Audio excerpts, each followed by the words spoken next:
to the providers in your district about the cuts to Medicare, the frail, the elderly, the poor, the most vulnerable. May I ask the gentleman for an additional minute? Yes, the gentleman may have an additional minute. Thank you. Gentleman's recognized. But look at what's happening with transportation. This is an area, until this crew came to town, that used to be bipartisan. We used to be able to bring transportation bills to the floor and pass them on a cooperative basis. We just had a Republican bill blow up because they didn't even have a hearing. It was absolutely a partisan effort, the worst transportation bill in history. And now we are on the verge of losing the construction cycle for this summer because they will not allow the bipartisan Senate bill to come to the floor that would provide stability not just for this construction cycle, but for next construction cycle. And what does the transportation elements of this budget? Look at them carefully. They would not even provide enough money to meet the contractual obligations that states, transit districts, cities are already involved with. Contractors are at work on projects. The gentleman's time has expired. Seconds. I yield the gentleman 15 seconds. Contractors are already at work, and their budget would not provide enough money to meet the obligations that we have right now, let alone build for the future. It's unfortunate. It isn't worthy of your support. I hope you will vote no. Gentleman from Wisconsin. At that, Madam Chairman, I yield 2 minutes to the gentleman from Wisconsin, Mr. Ribble. Gentleman is recognized. Madam Chairman, I rise today to express my support for the fiscal 2013 budget resolution. There's been some fiery rhetoric that the House budget will end Medicare, but this is simply not the case. Both Republicans and Democrats have worked on plans that will strengthen seniors' health care accessibility and security. If our country remains on its current path, in 10 short years, Medicare will go bankrupt. The Congressional Budget Office warns that in 2022, the Medicare Trust Fund will run out of money and default on its obligations to current seniors. As representatives of the American people, we here in Congress have the responsibility to address this growing crisis so that millions of seniors now and in the future will not be left without the vital care that they've earned and deserve. As a father and grandfather, I cannot in good conscience pass that burden on to my children and grandchildren, or for that matter, anyone else's. The House budget will not only protect Medicare benefits for seniors today, but will also ensure its solvency for future generations. It guarantees coverage for current and future beneficiaries, regardless of pre-existing conditions. Premium support programs have had a proud history of bipartisan support and would also give more assistance to lower income and ailing individuals while reducing assistance to millionaires and billionaires. Under our proposed fixes to preserve the Medicare program, beneficiaries will also be able to choose from Medicare health plans competing for their business, just like seniors currently enjoy with the very popular Medicare Part D prescription drug coverage. This will drive down costs, improve value, and increase choice. And speaking of choice, instead of 15 unelected bureaucrats choosing, we will see 50 million seniors with the freedom to choose for themselves. With this proposal, those who are at or near retirement, meaning any individual 55 years or older, will see no change whatsoever to their current benefits. Because there's been a lot of misinformation out there, I want to stress that point. No one 55 and older will see any change to their Medicare under this plan. His time has expired. Simply put, the House budget will improve Medicare. It will inject financial life into this critical but threatened program. The Path to Prosperity budget does exactly what the name suggests. It will decrease costs while improving health care and coverage for millions of seniors today and millions more tomorrow. And I yield back my time. Gentleman yields back. The gentleman from Maryland.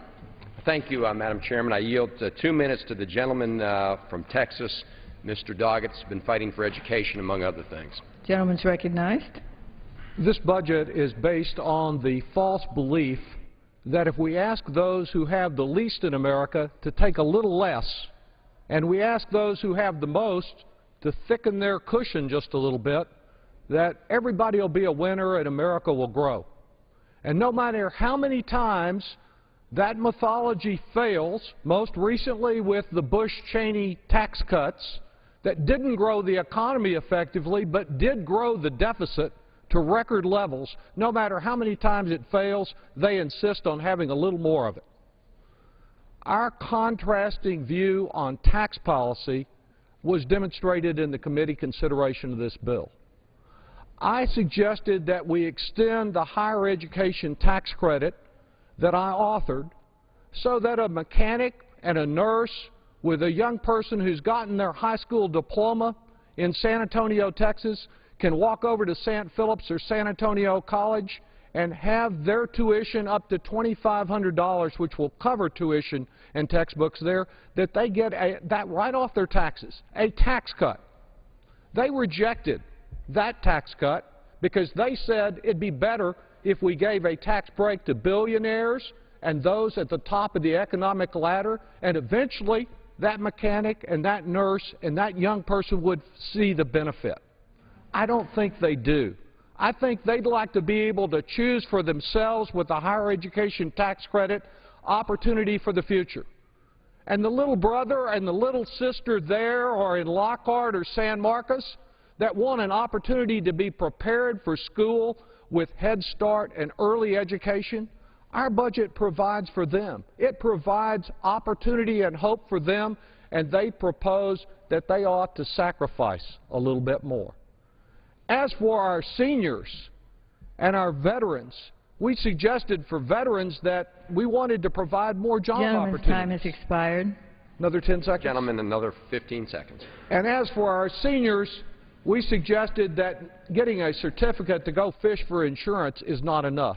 This is about values, about dignity for those in retirement, and opportunity for our young people. This Republican budget is not a path to prosperity.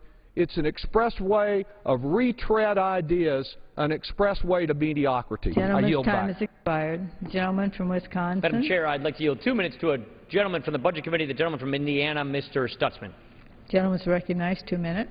Madam Chairman, I rise today to participate in a debate that Americans deserve, but unfortunately Democrats want to avoid. Madam Chairman, the Senate has refused to pass a budget in over 1,000 days. But as Washington races down the road of debt and decline, hard-working taxpayers deserve an honest debate and a real choice. That's why we've come to the floor today. This budget, the path to prosperity, gives the American people a choice between two futures: a future of deficit spending and taxes, or they can choose to set priorities, cut government spending, and keep Medicare solvent for future generations. Madam Chairman, as I sit here on the floor today and listen to the debate, I hear a lot of talk about a balanced approach, about shared sacrifice. Well, Madam Chairman, I believe what Americans are looking for is leadership. They're looking for people who they can trust.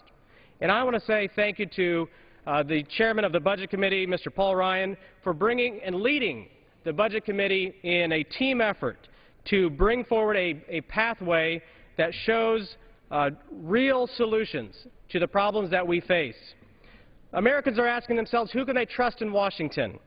Well, the solution is always, we hear from the other side of the aisle, is let's just raise taxes. Raise taxes on the rich.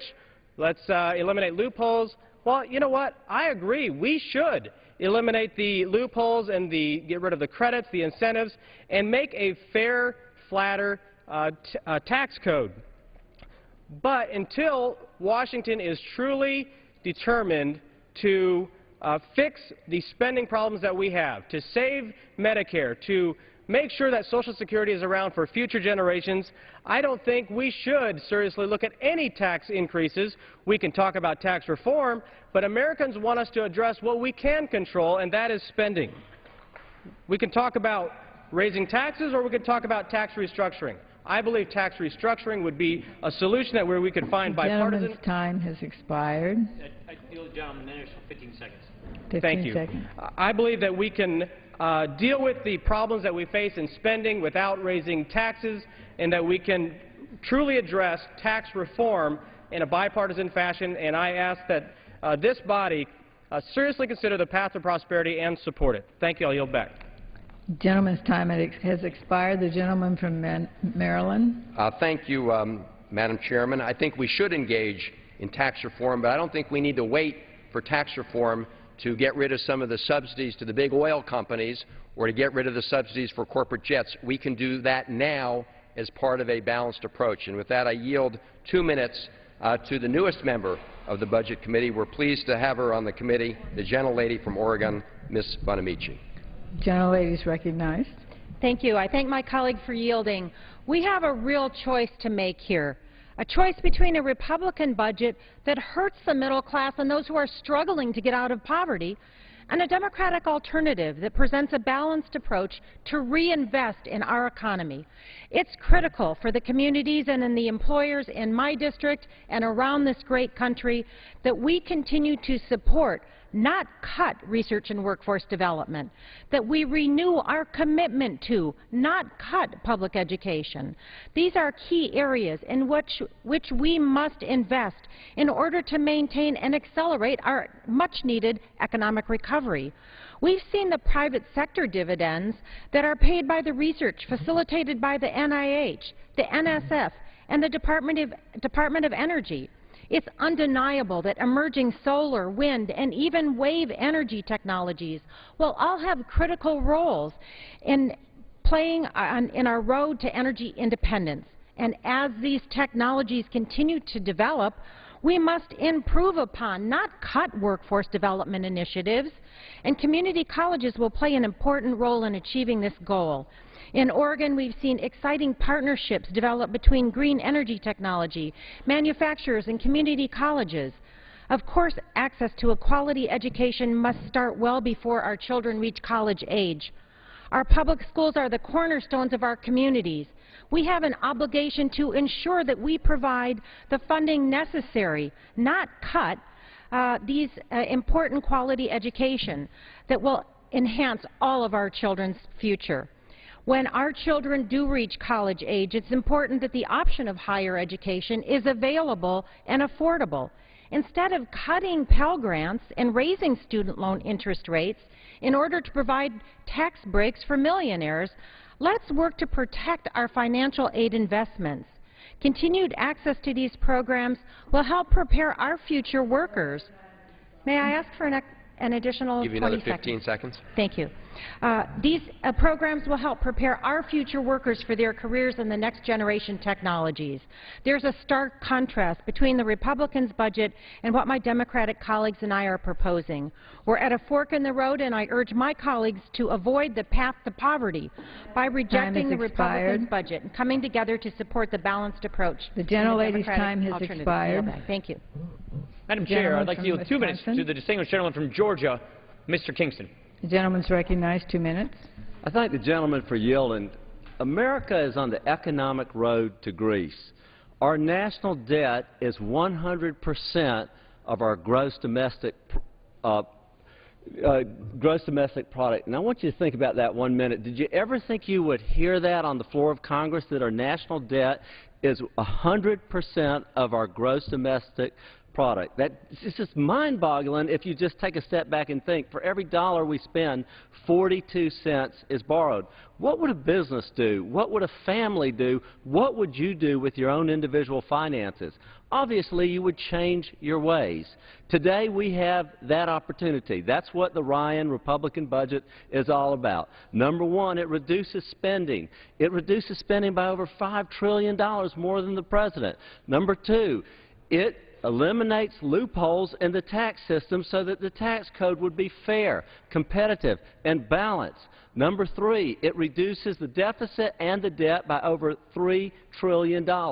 And number four, it reduces the size of government from being 24% of the economy down to 20%. Hopefully, we could even reduce it more than that. And it reduces the size of government without endangering us from a national security point of view, or without pulling out the safety net that's so important to our seniors and our most vulnerable members of society. It does this through common sense reforms, through eliminations of waste, through reduction in duplications. You know, there are 44 different federal job training programs. If one of them works, why would you need the other 43?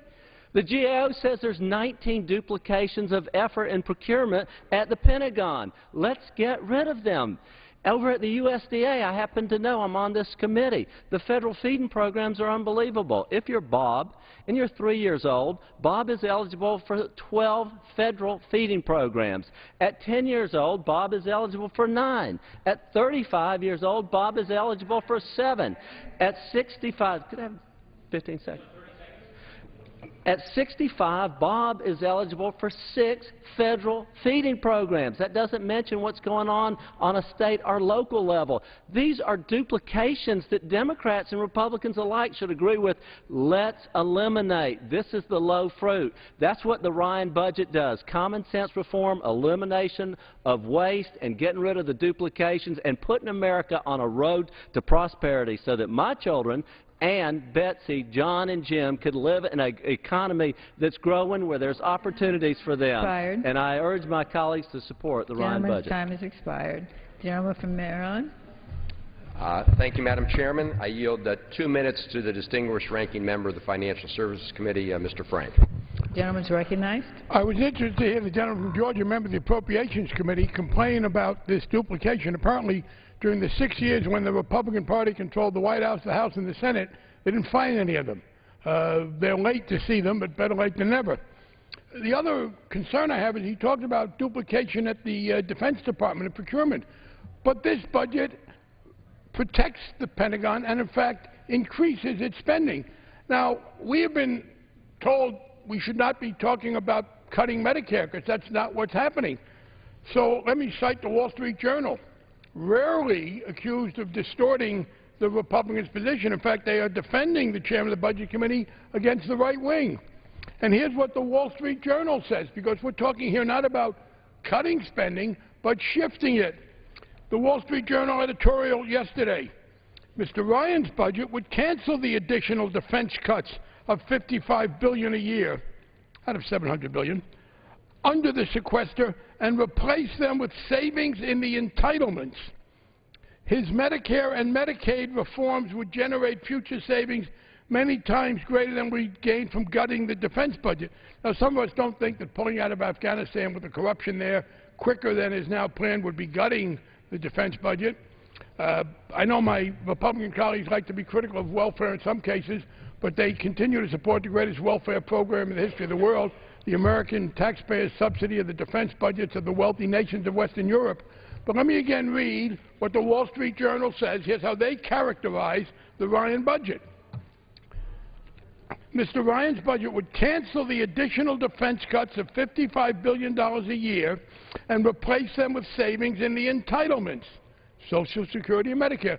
So in this respect, at least, we're not talking about cutting spending, but shifting it from the military into the Defense Department. And that's why the AARP has written so persuasively that his plan would, in fact, destroy Medicare. The gentleman's time has expired. Gentleman from Wisconsin. Madam Chair, I'll yield 2 minutes to the gentleman from California, a member of the Budget Committee, Mr. Calvert. The gentleman's recognized. 2 minutes. Thank you. Thank you, Mr. Chairman. Mr. Speaker, since defense was brought up, I'm happy to defend our national defense. I rise in strong support of FY13, the Republican budget. It's a responsible budget that recognizes that we cannot continue on our current fiscal trajectory.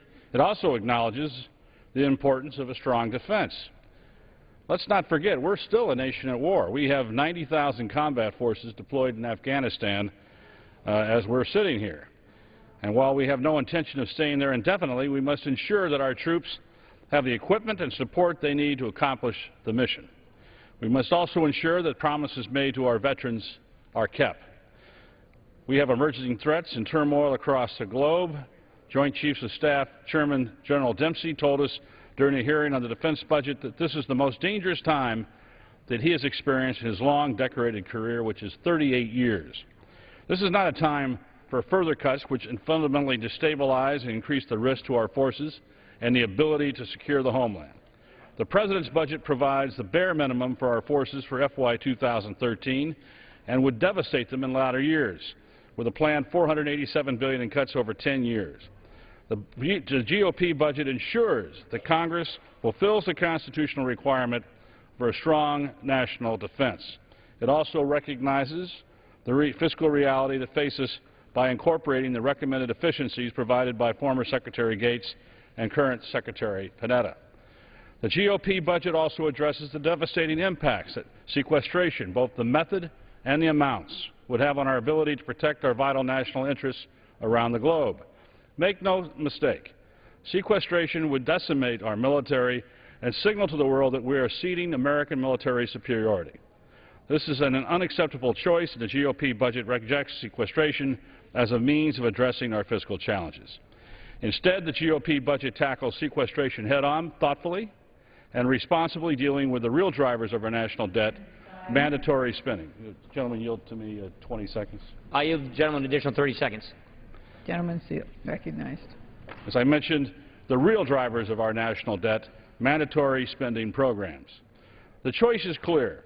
We can either continue to bury our collective heads in the sand, as the President's budget does, or we can be honest with the American people and make the hard choices now that will ensure America continues to be the beacon of opportunity and success. I urge my colleagues to vote for FY13 Republican budget, and I yield back the balance of my time. The gentleman yields back. The gentleman from Maryland. Thank you, Madam Chairman. The President's budget and the Democratic alternative also get rid of the sequester, but we replace that with $1.2 trillion in deficit reduction through a balanced way because we think it's more important to protect that defense spending than it is to protect a lot of the special interest loopholes. Here's the statement from General Martin Dempsey, the chairman, the current chairman of the Joint Chiefs of Staff, and he says with respect to what this budget will do, it's a force that's prepared to secure global access and respond to global contingencies. It's a military that can win any conflict anywhere. Chairman of the Joint Chiefs of Staff, not talking about the Republican budget, talking about the President's budget. And with that, I yield the 2 minutes to the distinguished ranking member of the Small Business Committee, Ms. Velasquez of New York. The gentlelady is recognized for 2 minutes. I thank the gentleman for yielding. Madam Chair, I rise in strong opposition to the Ryan budget.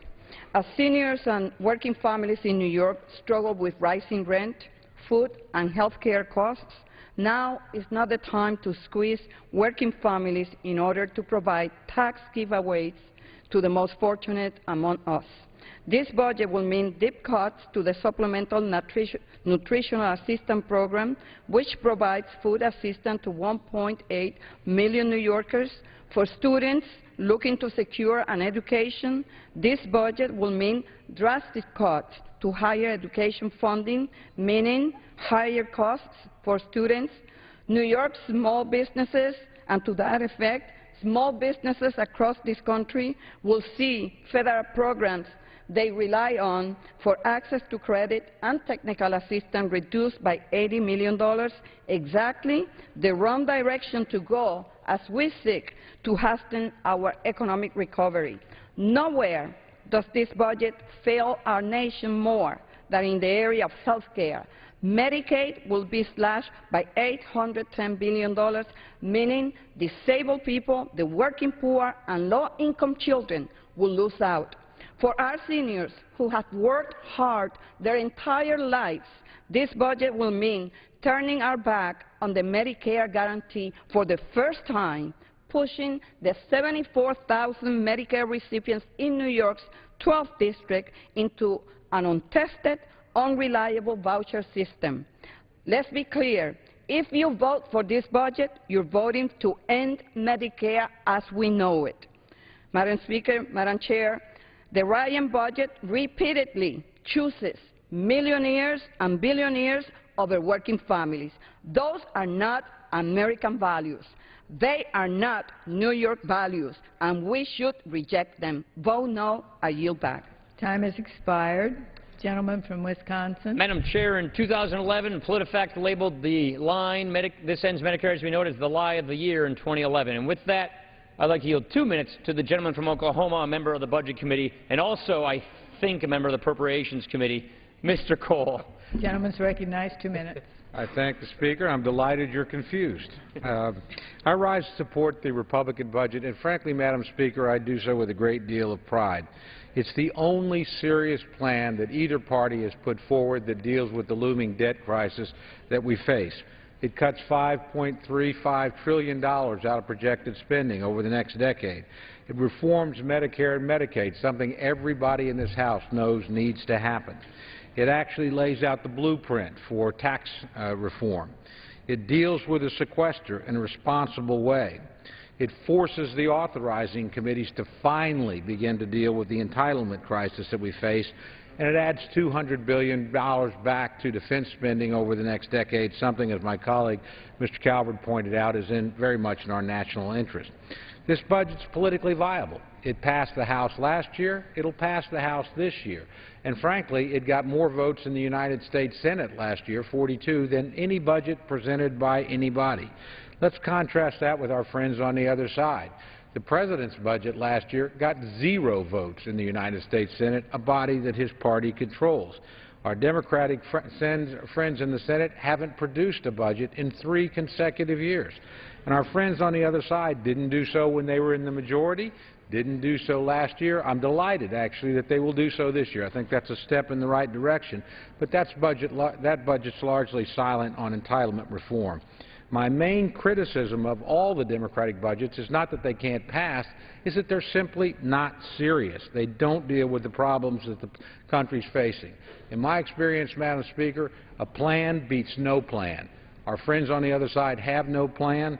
We do. It's a plan we should embrace enthusiastically to avert the crisis that faces our country. So with that, I urge its passage, and I yield back the balance of my time. The gentleman yields back. The gentleman from Maryland.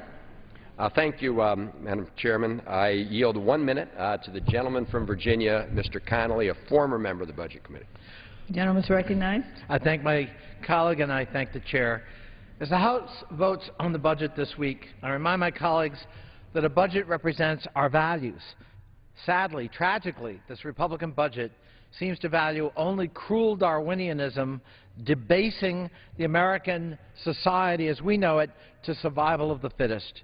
If you value relieving traffic congestion, this disinvestment in transportation throws you to the wolves. If you value job creation efforts like Make It in America, the Republican budget leaves you out in the cold unemployed. If you value the American innovative spirit, the Republican attack on education leaves nothing but scraps. If you value retirees and those who spent a lifetime making America what it is today, Republicans end the Medicare commitment to you and picks seniors' pockets. Madam Chairman, the Republican budget disinvests in America. In fact, the only thing Republicans claim to value, fiscal responsibility, rings hollow in the face of $5 trillion of transfer of wealth to the already wealthy in America by cutting the highest tax bracket from 35% to 25%. Simply put, this Republican budget attacks the America I and my constituents value. The gentleman's time has expired. I thank the Chair. The gentleman from Wisconsin. Madam Chair, I'd like to yield 2 minutes to the gentleman from Texas, Mr. Olson. Gentleman's recognized. 2 minutes.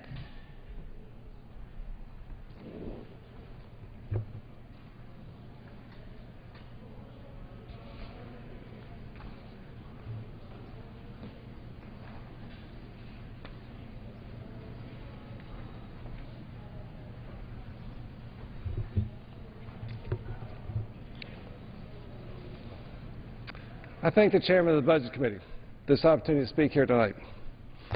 Madam Speaker, next to me are photos of my daughter Kate and my son Grant. On behalf of my 2 children and all the children and grandchildren in America who will be left to pay our debt for the reckless spending that we've done here in Washington that threatens their path to prosperity, I rise in strong support of the House Republican budget for 2013, H. Conrad's 112. This budget cuts spending to protect hardworking American taxpayers and tackles the drivers of our debt by reducing government size and reforming our tax system. The Democrat-controlled Senate has not passed a budget in over 1,000 days, the entire time I've been a member of this body. And the President still refuses to offer credible solutions to the most predictable economic crisis in our history. Empty promises from our President and the Senate won't pay our bills, strengthen our health and retirement programs, fix our economy, or create jobs. Madam Speaker, today we have a choice of two paths, a path of mediocrity or a path of prosperity. I urge my colleagues to support the path to prosperity. Vote for H.Con. Res. 112, the House Republican budget for 2013. I thank the Chairman. Yield back the balance of my time. The gentleman yields back. The gentleman from Maryland. Thank you, Madam Chairman. There's no doubt that we have to reduce the deficit and debt for the good of all our children and grandchildren. The debate today is about how we do it and whether we do it in a balanced way. I would point out the Congressional Budget Office has told us that $2 trillion of the debt over the last 10 years is attributed to the tax cuts in 2001, 2003, and we keep hearing today about the need, which we all agree to reduce the deficit, but we still have not heard a single one of our Republican colleagues say that we should reduce one tax loophole for the purpose of reducing the deficit so we can deal with this in a balanced manner. And with that, I yield 2 minutes to the gentleman from Massachusetts, the distinguished ranking member of the Natural Resources Committee, Mr. Markey. Gentleman's recognized for 2 minutes. Thank you, Mr. Chairman, very much. Millions of Americans around the country are focused on March Madness and the basketball Final Four showdown this weekend. But for our nation's seniors and the middle class, the real March Madness is happening right here on the House floor with the Republican budget. This is the GOP's version of March Madness with its own Final Four. First, end Medicare guarantee for millions of seniors so that they're out of luck now in Medicare. Then you move on and you force Grandma and Grandpa to pay more for all of their coverage or forego it in its entirety. Next, what you do is you put billionaires first. You protect their tax breaks. You put them right up there on the top of the list of the most important people that need help in America today. And then fourth, you subsidize big oil by keeping the $4 billion for tax subsidies in the budget while cutting by 85% in the Ryan budget the subsidies, the funding for wind and solar and renewable energy. Tax breaks for big oil. Cut the programs for clean energy. So here's the completed bracket for the Republicans. End the Medicare guarantee, abandon Grandma and Grandpa, subsidize big oil, and put billionaires first. That's the Republican Final Four, and it's also the final answer for America. But unlike the NCAA tournament, the Republican budget doesn't pit these priorities against each other. They're all winners in the eyes of the GOP. Because GOP, it used to stand for Grand Old Party, but now it stands for the Gas and Oil Party. It stands for grandmas out of prescriptions. It now stands for greed over principle. This is the real March Madness, the Republican budget that makes winners out of big oil and billionaires while running out the clock for seniors and hardworking families who are left to fend for themselves. Vote no on this Republican budget. Time has expired. The gentleman from Wisconsin. Well, with that, I'm very amused, Madam Chairman, and with that, I'd like to yield 2 minutes to the gentleman from Mississippi, Mr. Palazzo. Gentleman is recognized. 2 minutes. Thank you, Madam Chairman, and thank you, Chairman Ryan. The American people have been asking for real long-term solutions to the very real problems we face as a nation. For the second year in a row, House Republicans under the leadership of Chairman Ryan are doing just that. I come before you today to echo what many of my colleagues have said time and again. The budgets that have been presented before Congress and before the American people represent a tale of two futures. I'm referring to the President's budget, which leads us down a path to despair, and the House Budget Committee's own path to prosperity. One keeps us on an out-of-control spending spree, ignores the real challenges facing Medicare, and actually takes money away from seniors, and allows sequestration to strip away vital defense spending. The other makes responsible choices that addresses the drivers of our disastrous debt and deficits. enables us to make good on our promises to seniors, and lives up to the greatest obligation under the U.S. Constitution, providing for the common defense. I stand before you today as a Marine veteran, the only NCO in Congress, also actively serving in the National Guard, and as a member of the House Armed Services Committee. To borrow from a recent article in the Weekly Standard, I say to you today that the Ryan Plan is more than just a path to prosperity. It is truly a path to security. It is the only plan to come before this body that even begins to address the very real and scary cuts looming over our nation's military. I also agreed with former Chairman of the Joint Chiefs of Staff, Mike Mullen, when he said that our national debt is our biggest national security threat. That's why I'm standing before you today in support of a plan, the only plan that makes both responsible cuts to our debt and takes the necessary steps to protect our economic and national security.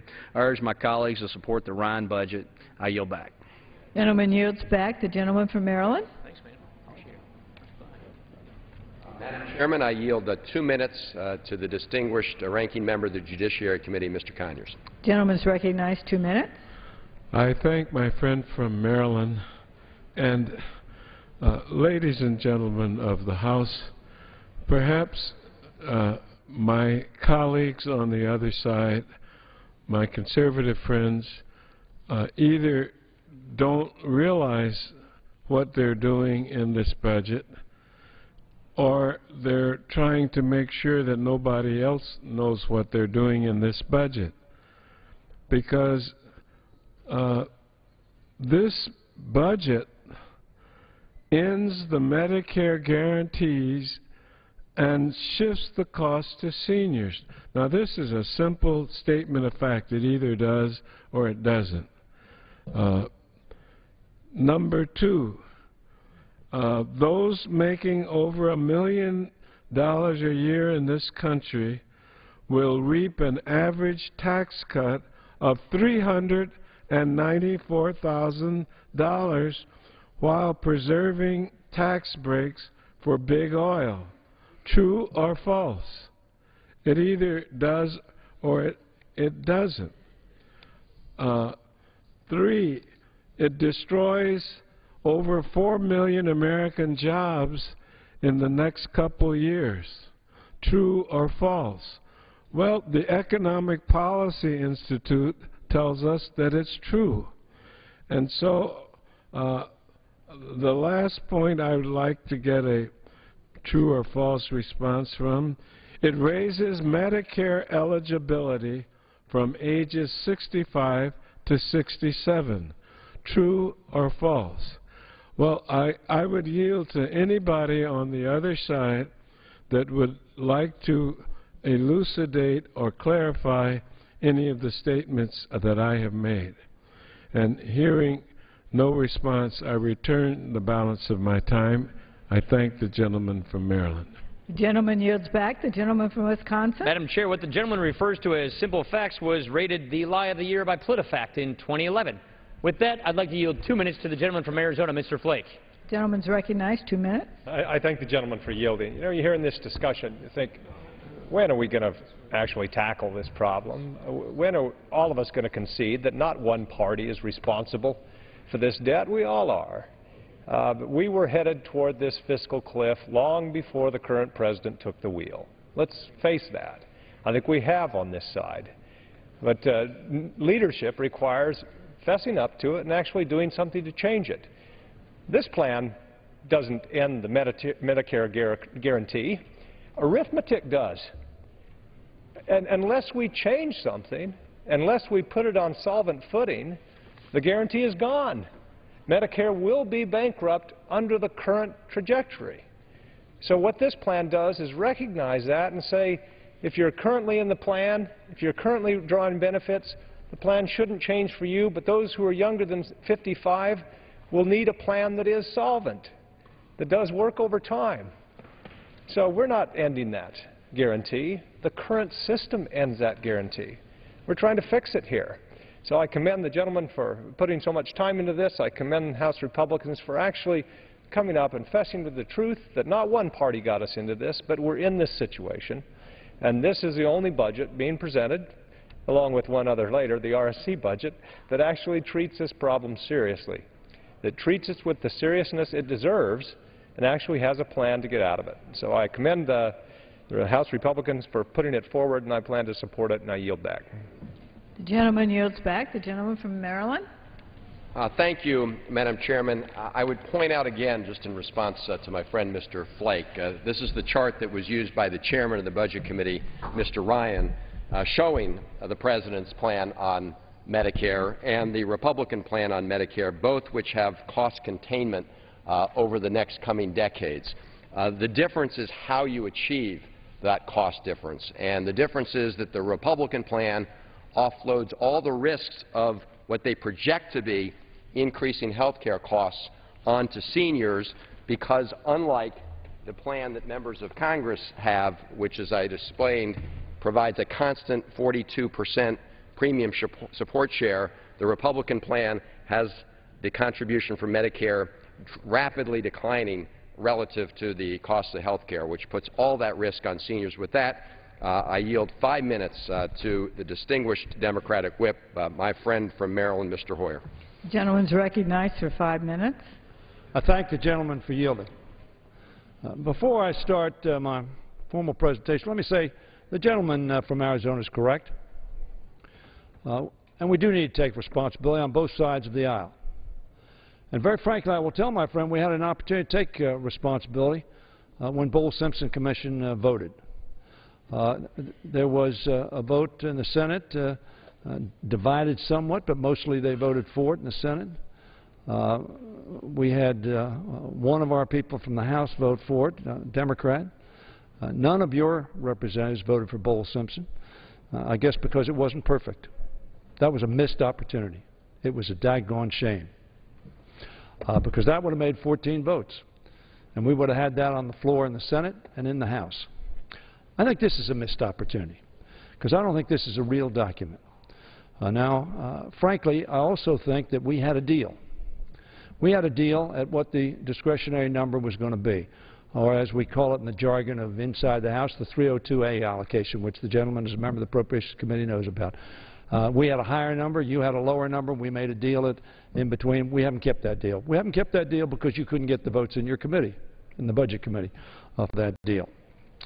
So here we are. Mr. Speaker, Madam Speaker, excuse me. The chairman of the Budget Committee has spoken of a choice between two futures. He is correct in framing it this way. The budget he proposes would end Medicare's guarantee, cut taxes for the wealthiest, and place our economic recovery at risk. Robert Greenstein, head of the Center for Budget Policy Priorities, described the Republican budget this way, and I quote, it would likely produce the largest redistribution of income from the bottom to the top in modern U.S. history, and likely increase poverty and inequality more than any other budget in recent times. Now, that is not a budget on which we proceed where you have a Senate that is chaired by the Democratic Party, Majority Leader, and a Democratic President. You're not going to get consensus on that kind of a budget. So this is essentially a statement of purpose and vision by one party, not a document that anybody thinks is going to pass. However, that is a future we simply cannot afford. In fact, the Republican proposal is not a realistic budget at all, I would suggest to you. Nobody believes in its premises that we as a nation are suddenly going to decide to savage our domestic programs and leave the most vulnerable out in the cold. That's not America. That's not the values that we share as a country. This disastrous budget ends the Medicare guarantee, increasing costs for seniors. It cuts Medicaid by a third. That's the most vulnerable in America, the poor in America. My faith doesn't teach me that's the kind of policy I want to support. I don't think anybody's faith teaches us that. We want to take care of those who need the most help. It will jeopardize access to affordable health and nursing home care for seniors, the disabled, and low-income families who depend upon it. Furthermore, it repeals the critical patient protection and cost containment policies of the Affordable Care Act. That will cost us dollars. The budget slashes funding for programs that help the vulnerable, enable our children to afford college, and provide health coverage to those with long-term disabilities. And it puts millions of jobs in our economic recovery at risk as a result of drastic spending cuts. At the same time, the budget extends the Bush tax cuts, including $1 trillion in tax cuts for the wealthiest among us, and cuts an additional $4.6 trillion in taxes on top of that. In fact, you can get tax cuts up to $10 trillion with the Bush extension and the reduction from 35 to 25. And oh yes, we're going to eliminate preference items. We won't tell you what those preference items are. We don't know when we'll eliminate them, but we're going to eliminate them. I happen to believe that we need to look at preference items. I agree with Mr. Ryan on that proposition. I'm just not very confident that given what happened in Bowles-Simpson that anybody has the courage to do so. It does all that without saving how it will be paid for. Presumably, as I said, by eliminating deductions that middle-class families rely on to send their kids to college and afford their homes. Now, let me say this. I have said in the past, I say again today, we must have a big, bold, balanced deal. That will affect entitlements, it will affect revenues, and it will affect expenditures. Can I have 2 more minutes? Could I yield the gentleman another 2 minutes? Can you do that? A minute, and then maybe do another minute. 1 more minute. Recognized for additional minute. I tell my friend of my deep disappointment because I think the chairman of the Budget Committee certainly is one of the individuals in America that can be part of the solution. But not being part of the solution, proposing something that is clearly unacceptable to this side of the aisle, to the President, we need to come together and come to agreement. A future where the Medicare guarantee is preserved and seniors' health security is protected. A future where students who work hard, take responsibility for themselves and get accepted to college won't have to worry about whether they can afford to go. A future where we help businesses create millions of jobs here at home that won't be shipped overseas. A future, ladies and gentlemen, where the deficit is reduced in a balanced way. That's the key. We all know it's the key, with everyone pitching in. Any of the Democratic alternatives, in my opinion, would be better than this Republican budget. And I don't agree with everything in each one of those budgets, clearly. We have a choice tonight, today, tomorrow, of 2 futures. And that choice, I thank you, and that choice couldn't be clearer. Ladies and gentlemen of this House, I urge you to stand together in defeating this budget and passing one that will bring our middle class and working families not a grim future, but a bright future. And in conclusion, let me say this. Whatever happens to this budget, any of these budgets on the floor, is not going to be the final word. It perhaps will not even be the beginning word. We need to solve this issue. And we need to do it not by pointing fingers at one another, not by pretending that it's going to be simple, not by pretending we're going to be able to make happy all of our supporters. We won't be. The hole we've dug is way too deep. The decisions we will make are way too tough. And the only way we will make them is to join hands and look the American public in the eye and say, we have to have a balanced deal. We have to do all that is necessary to put this nation on a fiscally sustainable path. For the chairman's children, for the ranking member's children, for my children, my grandchildren, and yes, my 2 great-grandchildren. And I yield back the balance of my time. Gentleman yields back. Gentleman from Wisconsin. I just yield myself 2 minutes to first say the gentleman doesn't look like a day over a great-great-grandfather. First off, Mr. Chairman, I appreciate the sincerity of the Minority Whip's sentiment, and he is a man who means that. I know that. I would say, though, that this process of fixing our country's fiscal path would have been made much better had the President proposed a solution. The President just gave us his 4th budget, and for the 4th time, he doesn't do anything to get this debt under control. Will my friend yield? I apologize, I won't, because I'm under tight time constraints. And more to the point, Mr. Chairman, the United States Senate, controlled by the gentleman's own party, didn't pass a budget in 2010, they didn't pass a budget in 2011, and now they've announced courageously that they're not going to pass a budget in 2012 either. How do you preempt and prevent the most predictable economic crisis in the history of our country, a debt crisis, if the President doesn't propose to do anything about it and the Senate won't even pass a budget? We're leading, we're passing, we're proposing a solution. We understand the other side would love to just wait for us to offer our solutions to then attack. We don't care about that. We're going to offer solutions. And when we hear the word balance, watch your checkbook. Hold your wallet. It means tax increases. Mr. Chairman, it's math. You literally cannot tax your way out of this problem. The problem we have here is a spending problem. That is why we propose to cut spending. And with that, I'd like to yield 3 minutes to a distinguished member of the Budget Committee, the gentleman from Utah, Mr. Chaffetz. The gentleman from Utah is recognized for 3 minutes.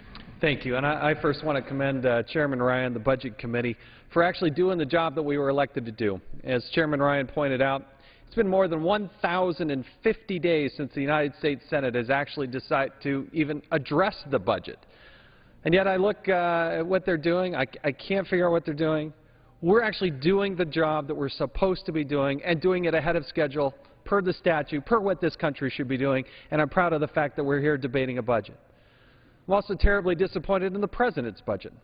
You know, it's interesting, as I routinely hear, Mr. Chairman, the Democrats talk about a balanced approach. The problem is the President has never, ever introduced a balanced budget, a budget that even over the course of time, at some point in time, would actually balance. It never balances. And so for 4 years in a row, we're going to have $1 trillion+ deficit. Understand what that means for you and your kids. This is a nation that was, when I was first elected in 2008, was roughly in the $9 trillion deficit range, or debt range. Now we're going to be close to $16 trillion by the end of the year. Now keep in mind, how much is $1 trillion? That number is so large, it's hard to get your arms around it. If you spent $1 million a day, every day, it would take you nearly 3,000 years to get to $1 trillion. We deficit spend, as a nation, $4 billion a day. My state of Utah, their entire budget, everything we do in our entire state is about $13 billion for the year. And this nation deficit spends roughly $4 billion a day. We pay more than $600 million a day in interest on our debt. And yet the President proposes a budget that over the course of time will get to $26 trillion in debt in the next 10 years, where we will see daily debt payments to service our debt. Those interest payments, they're going to be something in the range closing in on $2 billion a day. We can't do this, ladies and gentlemen. There is a proper role of government. We're taking a responsible approach, but we have to cut spending. The reason I rise in support of this House budget is that over the course of the time, we take that spending as a percentage of our gross domestic product and bring it down less than 20%. You know, under the President's vision, he's fine with spending in excess of 24% of GDP. Now, what does that mean? Think of all the transactions, all the financial transactions in this country, and he's comfortable spending 24 cents of every dollar that's spent in this nation. That is fundamentally and morally wrong. But there is a choice. We have put together a plan. We are doing the heavy lifting. We're putting together a budget that's responsible. I wish we could balance the budget overnight. You can't. We've got to put ourselves on a glide path. There is a proper role of government. We have to achieve that. I believe that the House Republican budget is bold and realistic. I yield back and thank the Chairman for his great work. Gentleman yields back. Gentleman from Maryland. Thank you, Mr. Chairman. The debate we're having here is not whether to reduce the deficit and the debt. We have to do that. The issue is the choices we make in the process. The President does have a budget. It does take a balanced approach. My colleagues say, watch out. Well, yeah, watch out for the bipartisan commissions. all of whom have recommended taking an approach that is balanced. Yes, we have to deal with the spending part. We've cut $1 trillion. There are additional cuts in these budgets. But we should also end the special interest tax breaks, and we should ask folks at the very top to take a little bit more responsibility. Here are the choices that are made in the Republican budget. Here's a very simple one. This is the continuation of the Bush tax cuts for the top 2%, $261 billion. Meanwhile, they cut $810 billion from Medicaid. Again, 2/3 of Medicaid spending goes to seniors and individuals with disabilities. But that wasn't enough. They apparently are doubling down on tax breaks that benefit the folks at the very top. This is the amount of tax break millionaires will get from continuing the Bush tax cuts. They've added over $260,000 in additional average tax breaks for people making over $1 million. They say they're going to make that up somehow. They're going to make it up. I'll tell you how they're going to make it up, by increasing the tax burden on middle-income Americans. And with that, I want to recognize and yield 2 minutes to the distinguished Assistant Democratic leader who's been looking out for average working Americans his entire career. Gentleman from South Carolina is recognized for 2 minutes.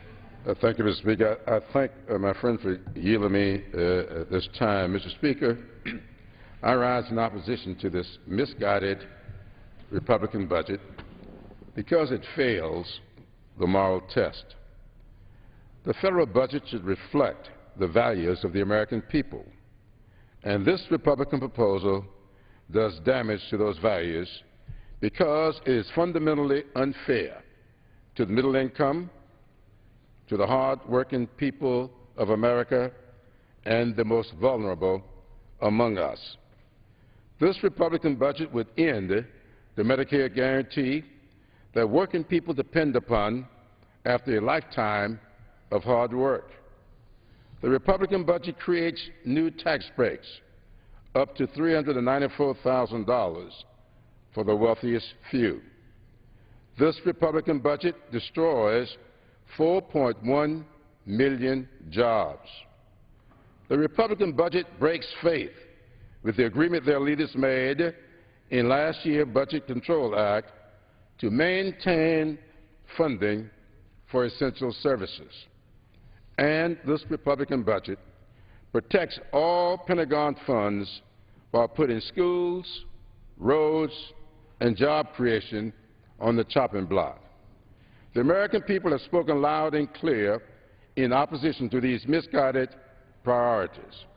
I urge the House to pass fair and balanced legislation to reduce our deficits in a responsible and surgical manner and invest in important priorities to build a strong middle class.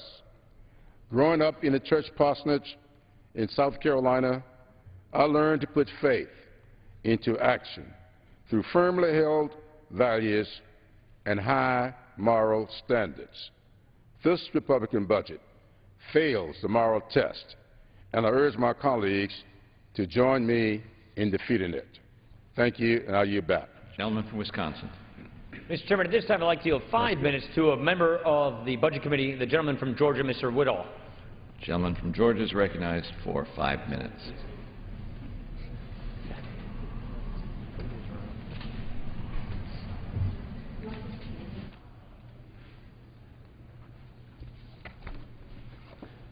I thank my chairman for yielding, and thank you, Mr. Chairman. As a freshman, I have the privilege of serving on the Budget Committee. And in years past, the Budget Committee has been all about producing a political document, a document that may make for great sound bites, may make for great television, but doesn't make for great governance. As my friend from Arizona said earlier, the challenge, the $15.5 trillion in debt that has been placed on the backs of every child, every man and woman, every family in this country, has been the path that both parties have chosen. My friend from Maryland, the ranking member of the Budget Committee, says there's no disagreement that we have to get the debt under control. And yet, the President, to his credit, has submitted a budget that raised taxes by $2 trillion on the American people, but so increased spending as well that the debt continued to climb even faster under the President's budget than it does under the broken system we have today. Take a look at this. You can't see this, Mr. Chairman, but it's the drivers of our debt. And if you look here at the blue line, it's Social Security, and Social Security is a situation that we know is facing peril, but it's facing peril in a predictable way that we'll be able to solve and control. We see here the green line, it's Medicaid and other health spending in this country. Again, it's growing rapidly, but we know how we can begin to curb that spending. Look at this red line. This is Medicare spending growing out of control. We know it. We know it's true, and that's the question folks ask me back home. They say, Rob, why in the world, in this big budget conversation, why does it sound like it's a big Medicare discussion? And the reason is because Medicare is the driver. Medicare spending, the spending that is done through a government mandate where individuals don't have control over their own health care, is driving this debt train. Going back to my pride as being a freshman member of the Budget Committee, Mr. Chairman, this is a headline from MSNBC, and you know MSNBC is not one of the biggest fans of this freshman class, not one of the biggest fans of this Republican Congress, but this is what they said. Headline from March 15th. In risky election year move, Republicans offer Medicare alternatives. In risky election year move, Republicans offer Medicare alternatives. That's right. That is why 100 new freshmen came to this body last year. They didn't come to recycle old ideas. They came to offer solutions. Yes, I know it's an election year, but dadgummit, Mr. Chairman, an election year ought to bring out the best in this body as folks work even harder to fulfill the hopes and dreams of the American people. And that's what Chairman Ryan and this Budget Committee have done. Could they have punted on this, Mr. Chairman? Could they have said, you know what, this is just too hard. We know it's coming. We know it threatens every senior in this country, but let's just punt until after the election. We've heard some folks who have adopted exactly that attitude, but not this chairman. Not Paul Ryan and the Budget Committee, not this U.S. House of Representatives. It may be risky, but they do it because it's the right thing to do.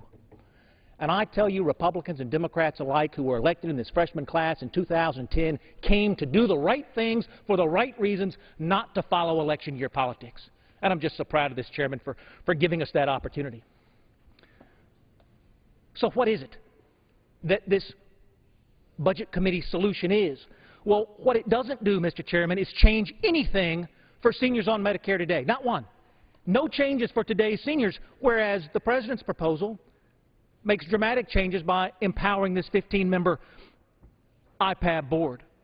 We preserve and protect Medicare in this budget by providing for seniors, my parents, your grandparents, providing an opportunity for them to have some say in their health care decisions. We've tried that with Medicare Advantage. It's been dramatically successful. We expand that to give families more choices about their health care decisions.